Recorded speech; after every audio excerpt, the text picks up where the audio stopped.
Hey, seventh graders, welcome to your final writing piece. Today, you're going to be writing a personal narrative that will have vivid detail, inner thought, and moment by moment action. This last piece is going to be a detailed piece about somebody that you admire, somebody that you want to pay tribute to. So, you're going to think about those important people in your world. Maybe it's grandma who games with you, maybe it's your best friend who goes on all your crazy adventures. Maybe it's grandpa who taught you how to fish. Maybe it's that dog who changed your world when you brought her home. But you're going to be thinking of who that person will be, and you're going to be writing your essay and paying tribute to that person. All right, let's get started. Let's go into Google Classroom. And once you get into Google Classroom, I'd like you to open up where it says Personal Narrative Tribute Essay, this reflection, this writer's reflection. Tribute means that we are honoring this person. It's somebody that you admire, somebody that you look up to. And so let's get that open and start doing some brainstorming so that we get some ideas. And by the time we're finished, you'll know what you're going to write about. Okay, there are 7 statements here and these questions here to help guide you and help you focus in on the memory that you're going to write about. So what you're going to do is you're going to end up picking one person and then picking that favorite memory and writing that memory. All right, so that it's a small moment in time. So let's start off thinking about these influential people in your life. So, right now, who's been an influential person or a role model in your life? Maybe you have a couple, you can jot them down. Like I'd put down my friend Holly, I'd put down my grandma, I'd put down my dad. And then I go to number 2. It says, what do you admire most about this person and why? So, I'd have to think about each person and narrow it down a little bit. Then go on to number 3. What are some specific things that you've learned from this person? So this one starts to really make me think more about my grandma. So I would put down there my grandma.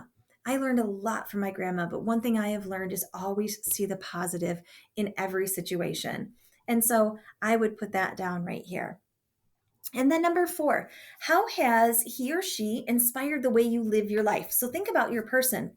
How have they inspired you? How have they made your world better? What is it that they do that makes life so much better for you? Number 5, which of your role models' traits do you hope to one day have yourself? So, what is it that they do that you hope someday you will be like that? Do they have a free spirit? Do they have lots of great advice?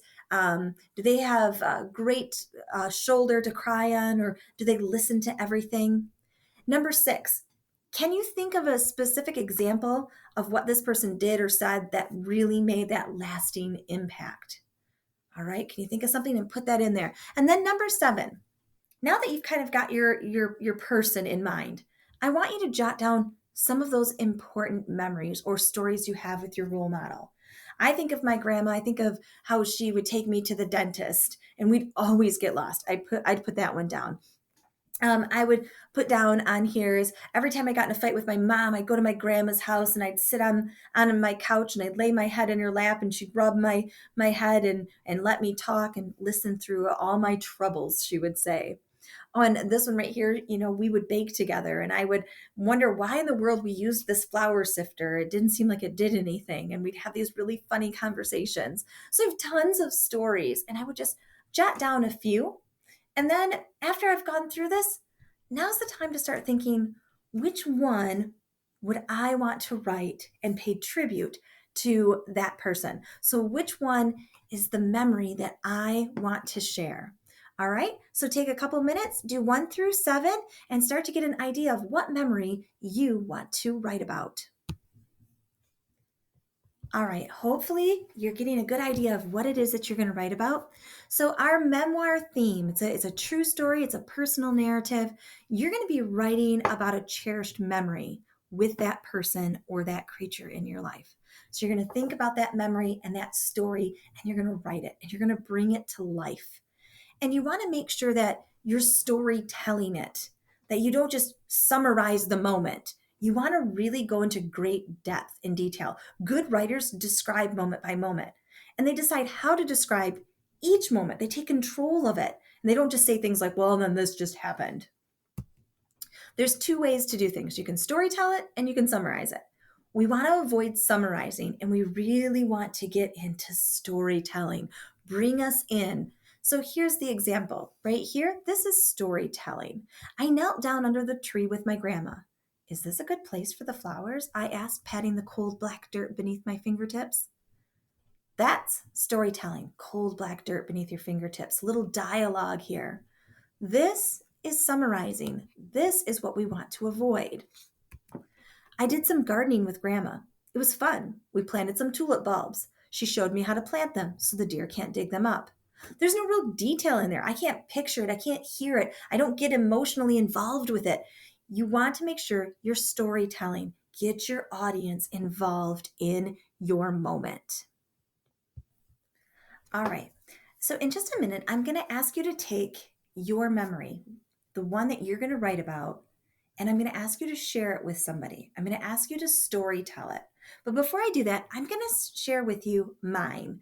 And just to give you an idea of storytelling it, you're not writing anything down. You're just going to say yours to a crew partner or to somebody at home. Just story tell it. Remember, this is a person you admire.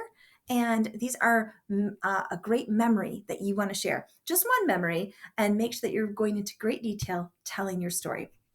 So mine I've decided to do on my grandmother.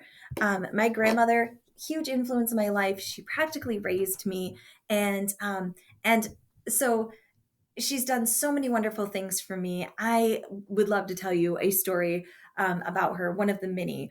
When I was in middle school and had braces, I had to go to the dentist all the time, like every month I'd have to go. And every month I didn't want to go because it hurt and it seemed like a waste of time. Now, most kids loved getting out of school early. Like all my friends, like, woo, I'm going to the dentist. Me, I was like, no, I don't really want to go because they're going to change my wire. They're going to put new bands on. I'm going to be sore. It's not going to be any fun. But my grandma would be like, you know what? You need to look on the bright side. At least you can have braces and get your teeth fixed. And of course, I would complain and be like, I don't really care. I don't really want to go. But I would go, and I remember getting into the car with her the one time, and she drove this little blue Dodge Omni, and we headed down Laketon. And as we got closer to where I know the dentist office was located, she started to question. She's like, "Hey, Beth, where do I turn?" And I don't know, I can't drive. And so she just turned. Well, before you know it, we were lost, and we're going all through all these neighborhoods, and she's laughing, and of course I was stressed. I'm like, oh my gosh, I don't want to go to the dentist. But then all of a sudden it was like, great, we're lost. I don't have to go to the dentist. And so she's like, which way should I turn? I'm like, well, turn this way. And she'd turn that way. And then she'd ask, well, where should I turn now? And I'd say, turn this way. And I think we were going in circles. And before you know it, we were cracking up laughing, having a super fun time, completely lost, just trying to get to the dentist. And now I'm not worried anymore because I'm having fun. This is a great time.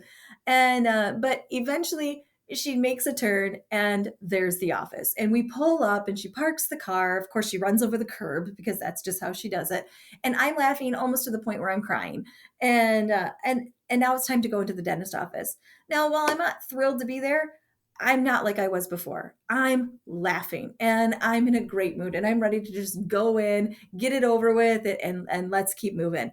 So we go in, I'm in a great mood, get my braces all adjusted. And as we're walking out, my grandma whispers in my ear, now it's time to go get cookies. And I'm like, sweet.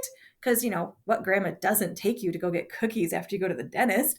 So, and we get out to the car and she says the funniest thing. She's like, well, don't worry. I know where the bakery is. And so we don't get lost going from the dentist to the bakery. We go to Reg's Bakery and we get their butter cookies. And funny enough, we did that almost every single month after my appointment. We would go and we would get cookies. And every month she would get lost going to the dentist.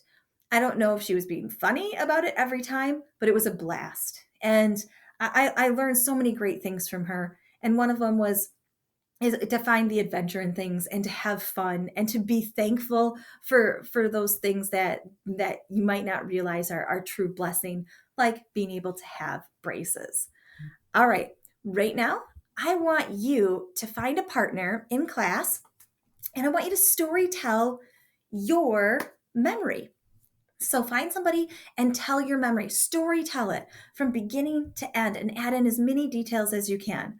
When you're all done storytelling, then go back to your seat. Be sure and listen to your partner's story as well. All right, now that you've had a chance to story tell your memory and you've had a chance to listen to somebody else story tell their memory, hopefully you know what you want to write about. So I'm going to ask you right now to go into Google Classroom, and I want you to open up right here where it says Personal Narrative Tribute Essay. Go ahead and get that open. I'll see you back here in just a second. All right, so what we're going to work on today is we're going to work on this organizer right here.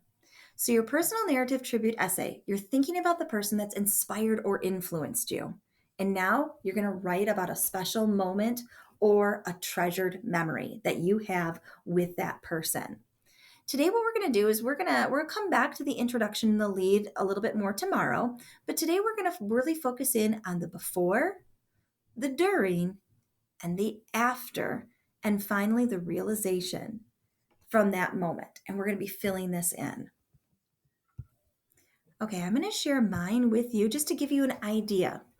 So I story told mine, and now I'm going to go ahead and I'm going to put in some of these details about how I was feeling, what was going on right before that moment. So the moment is when we're actually lost and wandering the neighborhoods. So right before, I'm grumpy. Grandma's going to take me to the dentist. I'm nervous. I'm afraid of the pain. We have a couple conversations. I'm going to go get into her blue Dodge Omni and climb in the front seat. I have to go to that dentist all the time for my braces. All those things happened in the before. All right. Then I'm going to go down into my during. And what really happened? What experience or memory making moment did I have? So, that memory, the action, the description, the dialogue, I'm going to put as many details in there as I can. So, she misses the turn. Now I'm in a great mood because we're not going to go. And we start laughing and we're wandering the neighborhoods. And I'm wishing we'd keep wandering so I'd miss my entire appointment. We're chatting and we're laughing, and she's having me point out different ways to go. And her smile's just beaming and just lighting up everything. And my worries are gone. They're absolutely gone. And now I'm going to go down to my after. So, how did it work out? Well, we made it there. We were 5 minutes late and we were cracking up laughing. I was not worried anymore. I was ready to go in, get it over with. And then I know we were going to head to Rikes for those butter cookies afterwards. And then right here, the conclusion. What did I learn? What did I realize? What did I take away from this? Well, I don't know if it was on purpose, but it happened every single time. And she had just this way of making me, feel better and lighten those loads. She always told me to not worry, that I could be concerned, but worrying was way too serious. She had me stay positive and to find the fun in situations and to be grateful. And so I put all those things in here so that when I'm ready to write, these can start to turn into paragraphs. All right. So, what I want you to do today is I want you to add in and fill in your chart to the best of your ability, just jotting down those details. Okay. So, use the remainder of the hour today to fill this in. And then tomorrow, we are going to be working on leads and we are going to start writing our before. All right, guys, I will see you all tomorrow.